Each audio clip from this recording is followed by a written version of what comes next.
हमारे YouTube channel में आप सभी का स्वागत है। जो भी हमको इस वीडियो में देख रहे हैं सभी को हमारी तरफ से राम राम। पिछले वीडियो में हमने जो हमारी रामायण है रामचरितमानस उसका अयोध्या कांड है उसके हमने 285 दोहे चौपाइयों के साथ पूरे पढ़ लिए थे, और जो आगे के दोहे चौपाई वो हम इस वीडियो में पढ़ेंगे। तो आप सभी हमसे जुड़े रहिए, ध्यान से सुनिए। सिय पितु मातु स्नेह बस विकल न सकी संभारी, धरन सुता धीरज धरऊ समो सुधर्म विचार। अर्थात माता पिता के प्रेम के मारे सीता जी ऐसी विकल हो गई कि वो अपने आप को संभाल ना सकी, परंतु परम धैर्यवती पृथ्वी की कन्या सीता जी ने समय और सुंदर धर्म का विचार कर धैर्य धारण किया। तापस बेस जनक से देखी भय उपेम पर तोष विशेषी, पुत्र पवित्र किए कुल दो सुजस धवल जगु कह सबको। अर्थात सीता जी को तपस्विनी वेश में देखकर जनक जी विशेष प्रेम और संतोष हुआ। उन्होंने कहा, बेटी तूने दोनों कुल पवित्र कर दिए, तेरे निर्मल यश से सारा जगत उज्जवल हो रहा है, ऐसा सब कोई कहते हैं। जे सुरसरी की रथ सर तोरी गवन कीन विधि अंड करोरी, गंग अवनिथल तीन बड़ेरे यही किए साधु समाज गनेरे। अर्थात तेरी कीर्ति रूपी नदी देव नदी गंगा जी को भी जीत कर जो एक ब्रह्मांड में बहती है, करोड़ों ब्रह्मांडों में बह चली है। गंगा जी ने तो पृथ्वी पर 3 ही स्थानों यानी हरिद्वार, प्रयागराज और गंगा सागर को बड़ा तीर्थ बनाया, पर तेरी इस कीर्ति नदी ने तो अनेकों संत समाज रूपी तीर्थ स्थान बना दिए। पितृ सत्य स्नेह सुबानी सिय सकुच मनऊ समानी, पुण्य पितु मात लीनी उरलाई सिख आशीष हित दीन सुहाई। अर्थात पिता जनक जी तो इस स्नेह से सच्ची सुंदर वाणी कही, परंतु अपनी बड़ाई सुनकर सीता जी मानो संकोच में समा गई। माता पिता ने उन्हें फिर हृदय से लगा लिया और हित भरी सुंदर सीख और आशीष दी। कहत नसीय सकुच मनि माही, यहाँ बसव रजनी बल नाहे, लखी रुख रानी जनाए उराहू, हृदय सराहत सील सुबाहू। अर्थात सीता जी कुछ कहती नहीं है, परंतु मन में सच्चा रही है कि रात में सासुओं की सेवा छोड़कर यहाँ रहना अच्छा नहीं है। रानी सुनैना जी जानकी जी का रुख देखकर उनके मन की बात समझकर राजा जनक जी को जना दिया। तब दोनों अपने हृदय में सीता जी के शील और स्वभाव की सराहना करने लगे। बार बार मिल भेंट सिए विदा की निसन्मान, कही समय सिर भरत गति रानी सुबानी सयान। अर्थात राजा रानी ने बार बार मिलकर हृदय से लगाकर तथा सम्मान करके सीता जी को विदा किया। चतुर रानी ने समय पाकर राजा से सुंदर वाणी में भरत जी की दशा का वर्णन किया।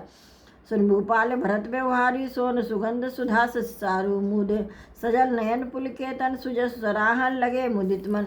अर्थात सोने में सुगंध और सुधा में चंद्रमा के सार, अमृत के समान भरत जी का व्यवहार सुनकर राजा ने अपने जल से भरे नेत्र को मूंद लिया। वे शरीर से पुलकित हो गए और अपने मन में आनंदित होकर भरत जी के सुंदर यश की सराहना करने लगे। सावधान सुन सुमक सुलोचन भरत कथा भव बंद विमोचन, धर्म जन अजाने ब्रह्म विचारू, यहाँ जथामति मोर प्रचालू। वे बोले, हे सुमुख हे सुनैनी, सावधान होकर सुनो। भरत जी की कथा संसार के बंधन से छुड़ाने वाली है। धर्म, राजनीति और ब्रह्म विचार, इन तीनों विषयों में अपनी बुद्धि के अनुसार मेरी गति अर्थात इनके संबंध में मैं कुछ कहता हूँ, मैं कुछ जानता हूँ। सोमत मोरी भरतमयी माही, कहे कहा चल छुअत की छाई, विद गणपति अहिपत शिव सारद, कवि को विद बुद्धि विसारद। वह धर्म, राजनीति और ब्रह्म ज्ञान में प्रवेश रखने वाली मेरी बुद्धि भरत जी की महिमा का वर्णन तो क्या करे, छल करके भी उसकी छाया तक को नहीं छू पाती। ब्रह्मा जी, गणेश जी, शेष जी और महादेव जी, सरस्वती जी की कवि, ज्ञानी और पंडित और बुद्धिमान। ब्रह्मचरित की रत कर तूती, धर्मशील गुणी विमल विभूति, समझत सुनत सुखद सब काहू, सुर शरीर रुचि निधर स्वभाव। अर्थात सब किसी को भरत जी के चरित्र, कीर्ति, करनी, धर्मशील गुण और निर्मल ऐश्वर्य को समझने और सुनने में और सुख देने वाले हैं, और पवित्र में गंगा जी का तथा स्वाद में अमृत का भी तिरस्कार करने वाले हैं। निर्विद गुण निरुपम पुरुष भरत समझानी, कहे सुमेर किसेर सम, कवि कुल मति सकुचानी। अर्थात भरत जी असीम गुण संपन्न और उपमा रहित पुरुष है। भरत जी के समान बस भरत जी ही है, ऐसा जानो। सुमेर पर्वत को क्या शेर के बराबर कह सकते हैं, इसलिए उन्हें किसी पुरुष के साथ उपमा देने में कवि समाज की बुद्धि भी सकुचा गई। अगम सबही बरनत बरबरनी, जिम जलहीन मीन गम धरनी, भरत अमित महिमा सुन्नानी, जान राम न सकई बखानी। अर्थात हे श्रेष्ठ वर्ण वाली भरत जी की महिमा का वर्णन करना सभी के लिए वैसे ही अगम है जैसे जल रहित पृथ्वी पर मछली का चलना। हे रानी सुनो, भरत जी की अपरिमित महिमा को एक श्री रामचंद्र जी ही जानते हैं, किंतु वे भी उसका वर्णन नहीं कर सकते। वरण सप्रे में भरत अनुभाव, तिय जी की रुचि लखी कह राहु, बहुरी लखन भरत मन जाहि, सब कर भल सब के मन माही। अर्थात इस प्रकार प्रेम पूर्वक भरत जी के प्रभाव का वर्णन करके फिर पत्नी के मन की रुचि जानकर राजा ने कहा, लक्ष्मण जी लौट जाए और भरत जी वन को जाए, इसमें सभी का भला और यही सभी के मन में है। देवी परत भरत रघुवर की प्रीत प्रतीत जाई नहीं तरकी, भरत अवध से स्नेह ममता की, यद्यपि राम सीम समता की। अर्थात परंतु हे देवी, भरत जी और श्री रामचंद्र जी का प्रेम एक दूसरे पर विश्वास, बुद्धि और विचार की सीमा में नहीं आ सकता। यद्यपि श्री रामचंद्र जी समता की सीमा है, तथापि भरत जी प्रेम और ममता की सीमा है। परमारथ स्वारथ सुख सारे, भरत न सपने मनहु निहारे, साधन सिद्धि राम पगनेहु, मोहि लखि परत भरत मतेहु।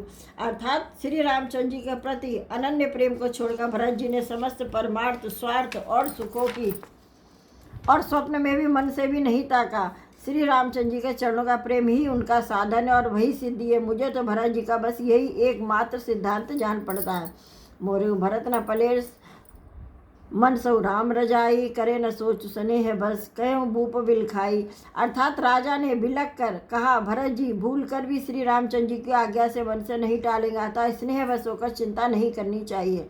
राम भरत गुणगणत सप्रीति, निस दंपत ही पलक संबीति, राज समाज प्रात जुग जागे, न्याय न्याय सुर पूजन लागे। इसका मतलब है श्री राम जी और भरत जी के गुणों का प्रेम पूर्वक गणना करते हुए पति पत्नी को रात पलक के समान बीत गई। अर्थात प्रातःकाल दोनों राज समाज में जागे और नहा नहाकर देवताओं की पूजा करने लगे। गे नहाई गुरु पई रघुराई, बंदी चरण बोले रुख पाई, नाथ भरतपुर जन्म है तारी, शोक विकल बनवास सुखा दुखारी। अर्थात श्री रघुनाथ जी का स्नान करके गुरु वशिष्ठ जी के पास गए और चरणों की वंदना करके उनका रुख पाकर बोले, हे नाथ, भरत अवंतपुर वासी तथा माताएं सब शोक से और व्याकुल बनवास से दुखी है। सही समाज राई वितराऊ मिथिलेशु, बहुत दिवस वैस सहत कलेशु, उचित होई सोई की जय नाता, हित सब ही कर रो रे हाथा। अर्थात मिथिलापति राजा जनक जी को भी समाज सहित क्लेश सहते बहुत दिन हो गए, इसलिए हे नाथ, जो उचित हो वही कीजिए, आप ही के हाथ सभी का हित है। अस्कई अति सच्चे रघुराई, मुनि पुलके लखि सील सुभाऊ, तुम बिनु राम सकल सुख साजा, नरक सरिस दो राज समाजा। अर्थात ऐसा कहकर श्री रघुनाथ जी की अत्यंत ही सच्चा गए। उनका शील स्वभाव देखकर प्रेम और आनंद से मुनि वशिष्ठ जी पुलकित हो गए। उन्होंने खुलकर कहा, हे राम, तुम्हारे बिना घर बार आदि संपूर्ण सुखों के साथ दोनों राज समाजों को नरक के समान है।